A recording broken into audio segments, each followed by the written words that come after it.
Sou Maria Aparecida Rodrigues Parolin, casada com Sérgio Aparecido Parolin há 32 anos. Temos um filho, Francisco Augusto, de 24 anos.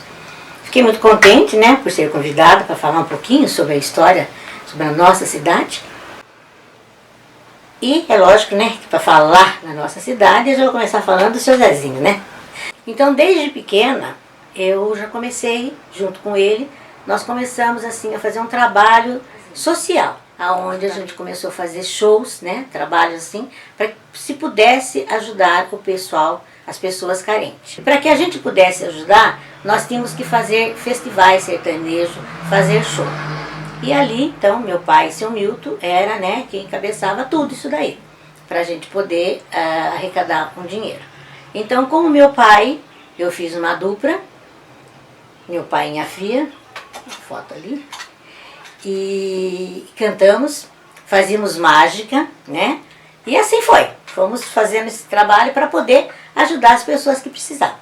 Daí ele tinha o sonho dele eram os dois sonhos dele, o serviço de alto-falante e também a parte de fotografia. Tanto é que ele foi o pioneiro na locução e na fotografia. Então nós ficamos no ar, na praça, por 33 anos. E a fotografia um pouco mais, quando ele parou. O serviço de alto-falante, ele era o único meio de comunicação que tinha. Então eram as propagandas, as firmas, né, que pediam para quando precisava de funcionários, principalmente o pessoal da Alhambra, então pedia para a gente fazer a chamada. E foi ali, através do serviço de alto-falante, que também a gente fez aquele contato, né, aquela amizade com todos os sertanejos antigos da época. Liu e Léo, Tião Carreiro Pardinho, Zico e Zeca, Chitãozinho e Chororó, que eram menininhos quando vinham do estúdio, Léo Canhoto e Robertinho. Então a gente foi fazendo amizade. Ficamos amigos de todo esse povo. E ali foi crescendo o nosso conhecimento. Pessoal de circo, que a gente tinha muita amizade.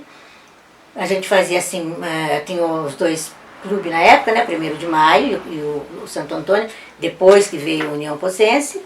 Então foi assim uma coisa muito bonita. Ninguém quase comenta do seu Hélio e Dona Alice. Porque a gente ouvia um serviço de alto-falante, mas a gente também ia lá no carrinho de pipoca do seu Hélio e da Dona Alice para comprar a pipoca. Então o seu Hélio e Dona Alice também fazem parte da história da nossa cidade. No serviço de alto-falante a gente tem assim muita história que aconteceu. Uma das coisas que marcou o meu pai foi que um dia, numa festa de Santo Antônio, uma menininha de 3 ou 4 anos, ela se perdeu na praça, muita gente, e ela veio no portão do estúdio e pediu para o meu pai: seu Zezinho, meu nome, falou o nome que eu não me lembro agora, fala para o meu pai, para minha mãe, que eu estou aqui, que eles devem estar me procurando. Então aquilo para o meu pai, entendeu, foi assim, um pagamento, porque ele sentiu que uma criança de seus 3, 4 anos percebeu a importância do serviço de alto-falante, porque percebeu que anunciando os pais viriam. E ela ficou esperando lá, e como realmente os pais logo chegaram.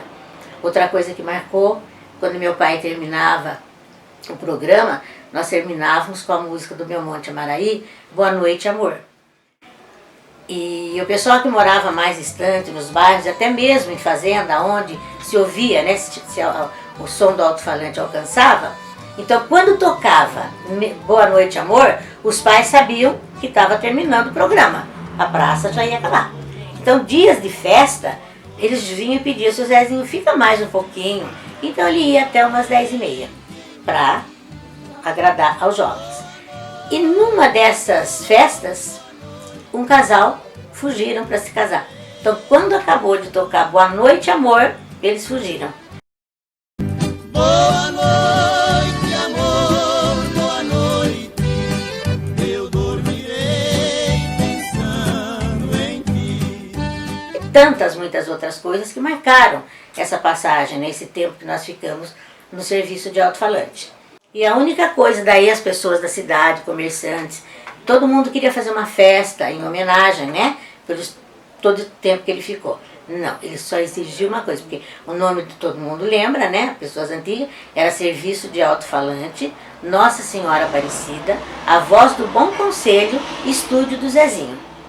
Porque ele era muito devoto de Nossa Senhora Aparecida. Então a única coisa que ele exigiu quando parou com o alto-falante, foi uma missa em ação de graças a Nossa Senhora Aparecida por ele ter conseguido realizar o sonho dele e ter ficado no ar por 33 anos. Quem conheceu ele antes disso, ele foi pedreiro e ele foi amansador de cavalo, domador de cavalo, amansador de boi, tanto é que ele tem até uma cicatriz no pescoço da chifrada de um boi que ele levou. E nesse trajeto todo, ele fez muitos amigos. E uma das pessoas que ele queria, assim, que era como se fosse um irmão para ele, era Walter de Almeida, do Circo Irmãos Almeida, que na época era um sucesso. E então, para ele, era um irmão. Então, muitas coisas boas aconteceram para a gente. E muitas outras coisas da cidade. A festa de peão, por exemplo, quando começou, primeira festa, foi para ajudar a União Pocense. Daí juntou, né, um grupo de pessoas, os Bianchi, o Pedrinho Baracate, a família Siluso, e né, mais umas jovens. Então ficamos, né, alguns anos com a festa do peão, que infelizmente depois veio acabar.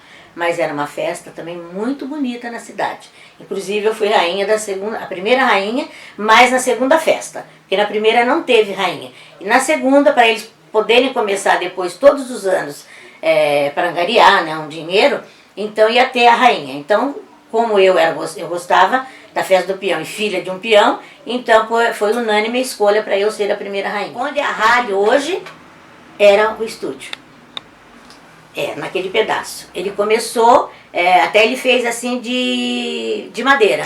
Fez um salão de madeira, porque na época o salão onde a rádio hoje estava alugado. Então, fez ali. Depois construímos, né, de tijolos mesmo, e depois passamos até um pouco no prédio mesmo, onde a rádio. Mas o endereço é o mesmo.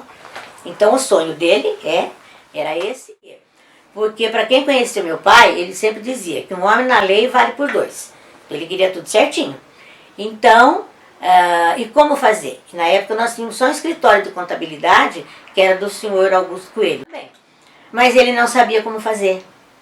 Ele não sabia, porque já tinha ir para Brasília, tudo. Daí como a gente tinha muita amizade com o pessoal do circo, no circo do tio Reinaldo, no circo Universo, veio José Fortune Pitangueira. Não sei se você acha que deve ter ouvido falar. Zé Fortune, um dos maiores compositores da música sertaneja. Então, conversando com o Zé, ele falou, não, Zezinho, eu fico aqui e explico como que tem que ser. Porque ele já estava acostumado, né, com direitos autorais, aquelas coisas. Daí ele posou no circo e na segunda-feira fomos lá com o seu Augusto, então fez tudo. Tem toda a documentação até hoje aqui, né. E daí então começou a parte de propaganda. Então os comerciantes faziam propaganda. Os circos, quando vinham para a cidade, então eles vinham, né, para demarcar o lugar, falar da prefeitura. Então já vinham aqui em casa para a gente já começar a fazer a propaganda. E foi daí que foi essa nossa amizade com todo esse povo, né, do sertanejo. Na época, o mais sucesso era Tião Carreiro e Pardinho.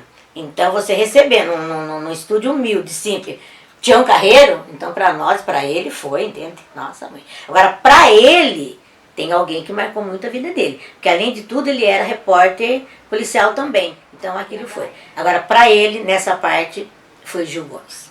Gil Gomes, para ele, era... Eu lembro que o dia que 2 vezes por semana, na parte de fotografia, ele trabalhava em Campinas, de terça e de sexta. E numa sexta-feira, chegou em casa, mas, nossa, numa alegria, numa felicidade, porque ele ia lá com o pessoal das delegacias, né? E eu com a minha mãe, o que aconteceu? Vocês não imaginam quem que eu conheci hoje? Quem será? Pensei comigo, acho que foi a Vera Fischer, né? Não, foi o Gil Gomes mesmo.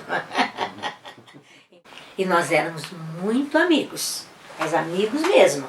Que quando eu arrumava um paquerinha, antes de chegar para minha mãe, era para meu pai. Quando terminava a missa, que era 6 horas naquela época, né? 7 horas terminava, 7 e pouco, ele já dava início na programação. Então, eu ficava ali, mas tinha meus momentos também de dar uma voltinha lá, né? Então era muito gostoso. O coreto, por exemplo, na época de política, o coreto, porque no estúdio não tinha como fazer, e naquela época aconteciam os comícios, né? Os showmícios, né?